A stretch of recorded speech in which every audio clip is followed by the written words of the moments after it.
हर समुद्र में साहिल नहीं होता साहब जी, हर समुद्र में साहिल नहीं होती और हर एक जहाजों में मिसाइल नहीं होती।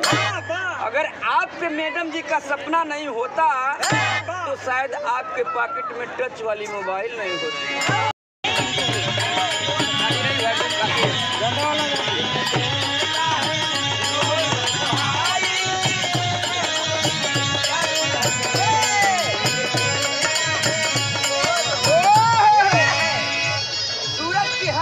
रोशनी दे आपको, सूरज की हर किरणें रोशनी दे आपको, फूलों की हर कली खुशबू दे आपको। मैं तो देने के लिए कुछ काबिल नहीं, पर इतना दुआ करता हूँ कि देने वाला हर खुशी दे आपको। एक बेवफा की बेवफाई का नाम दे गई, एक बेवफा की बेवफाई का नाम दे गई, हमारे साहब जी के दिलों को एक नया पैगाम दे गई। इन्होंने कहा कि मेरे सीने में बहुत सा दर्द है, तो वो बेवफा ने जाते जाते इनके हाथों में एक झंडू बाम दे गई। आप ऐसे हंसा न कीजिए, आप ऐसे हंसा न कीजिए कि फूलों को खबर लग जाए और मैं तारीफ करूं आपको नजर लग जाए। मैं तो भगवान से यही दुआ करता हूँ कि आज की उम्र में भी हमारी उम्र लग जाए।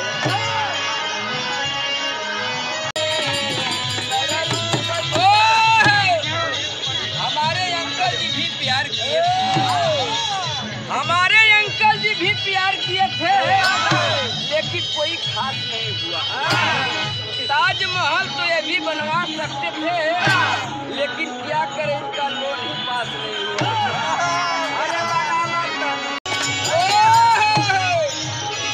साहब जी कहना है अब समा को परवाने की क्या जरूरत, अब समा को परवाने की क्या जरूरत। अगर आप आके मैडम जी यहाँ कहीं होंगी तो आपको शर्माने की क्या जरूरत। अगर आप ही को ताजमहल समझ बैठी हैं तो फिर उनको आगरा जाने की क्या जरूरत। साहब जी कहना है इश्क की अदालत में कभी जमानत नहीं होती, जिंदगी किसी की अमानत नहीं होती और अमानत में कभी कयामत नहीं होती। इश्क की अदालत में कभी जमानत नहीं होती, दिल जरा सोच समझ कर लगाना साहब जी, क्योंकि इश्क की अदालत में कभी जमानत नहीं होती। अरे बनावा तनी कहीं ये साहब जी अंधेरे से डरते हैं, ये साहब जी अंधेरे से डरते हैं और बात करते हैं कारगिल। रोड पे चलते हैं सहिंसा बनकर और घर में रहते हैं अपनी बीवी का गुलाम बनकर। खुदा करे कमाल हो जाए, खुदा करे कमाल हो जाए और धोती फट कर रुमाल हो जाए। आज इस भरी महफिल में कोई ऐसा चमत्कार हो जाए कि हमारे साहब जी के सर पे लंबे लंबे काले काले बाल हो जाए। आपको देखकर जलने वालों की बर्बादी हो जाए, आपको देखकर जलने वालों की बर्बादी हो जाए और आपको हर सरहद पार करने की फूल आजादी हो जाए। मैं तो भगवान से यही दुआ करता हूँ कि आपका भी 2-4-5 महीने में शादी हो जाए। साहब जी कहना है ऐ खुदा इन सूखे हुए अंगूरों में पानी, ऐ खुदा इन सूखे हुए अंगूरों में पानी आ जाए और पानी में फिर से रवानी आ जाए। हमारे अंकल जी वक्त से पहले हो गए हैं बूढ़े, ऐ खुदा इनको फिर से जवानी आ जाए। एक हसीना पर हमारे साहब जी की निगाहें ठहरी, एक हसीना पर हमारे साहब जी की निगाहें ठहरी थी, जिसकी आंखें झील से भी गहरी थी। ये साहब जी थक गया प्यार का इजहार करते करते, तब इनको मालूम चला वो तो दोनों कानों से ही बहरे थे। अब दिन में तारे अच्छे नहीं लगते, अब दिन में तारे अच्छे नहीं लगते और रंगीन आंखों में नजारे अच्छे नहीं लगते। अब दिन में तारे अच्छे नहीं लगते और रंगीन आंखों में नजारे अच्छे नहीं लगते। आप लोग तो इनके आसपास के ही होंगे, जाकर इनकी मम्मी पापा से कहना ये जनाब तुम्हारे अच्छे नहीं लगते।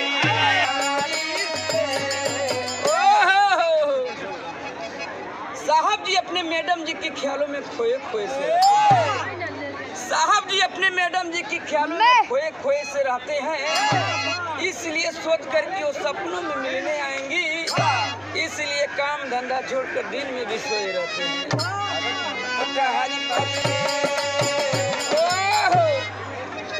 साहब जी कहना है आए खुदा इन सूखे हुए अंगूरों में पानी आ जाए, आए खुदा इन सूखे हुए अंगूरों में पानी आ जाए और पानी में फिर से रवानी आ जाए। हमारे अंकल जी वक्त से पहले हो गए हैं बूढ़े, आए खुदा इनको फिर से जवानी आ जाए।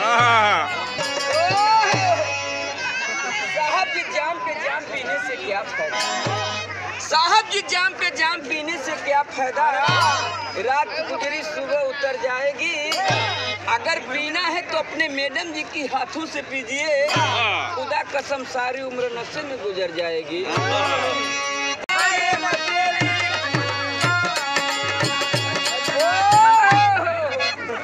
यहाँ तो एक से बढ़ के एक है, यहाँ तो एक से बढ़ के एक है, कोई किसी से कम नहीं।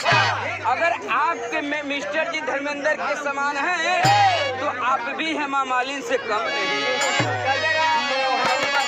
फूल शबनम तलाश करते हैं, फूल शबनम तलाश करते हैं और जख्म मलहम तलाश करते हैं।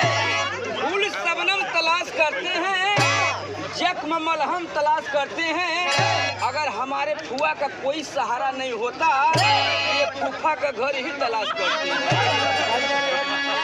गुनगुनाते रहे, फूलों पे भौरे गुनगुनाते रहे और हम चंदन भाई पान वाले आप लोग को याद आते रहे। जब तक है जिंदगी मैं दुआ करूंगा रब से, आप लोग फूलों की तरह मुस्कुराते रहे। एक से बढ़ के एक है, यहाँ तो एक से बढ़ के एक है, कोई किसी से कम नहीं।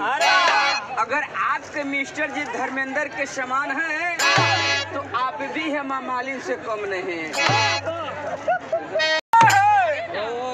मैडम जी जब लाल साड़ी पे लाल विद्या लगाती है, मैडम जी जब लाल साड़ी पे लाल विद्या लगाती है तो खुदा कसम फायर ब्रिगेड नजर आती है। फर्क तो बस इतना है कि वो आग बुझा कर जाती है और आप अपने मिस्टर जी के दिल में आग लगा कर जाते हैं। साहब जी आसमां आपसे नाराज है। क्यों नाराज है साहब जी? साहब जी आसमां आपसे नाराज है और तारों का गुस्सा बेहिसाब है। क्यों नाराज है साहब जी? क्योंकि चांद से भी प्यारा चांद आपके पास है। अरे चांद तू चमक या न चमक, अरे चांद तू चमक या न चमक, इसका हमारे साहब जी को कोई गम नहीं। इनका तो चमकने वाला इनके पास है, जिसका चमक तुम्हारी चमक से कम नहीं। मैडम जी अपने मिस्टर जी से नमस्ते बंदगी सलाम बना कर रखती है। मैडम जी अपने मिस्टर जी से नमस्ते बंदगी सलाम बना कर रखती हैं, लेकिन इन लोग को अब पता चला है कि आप उनको अपना गुलाम बना कर रखती हैं।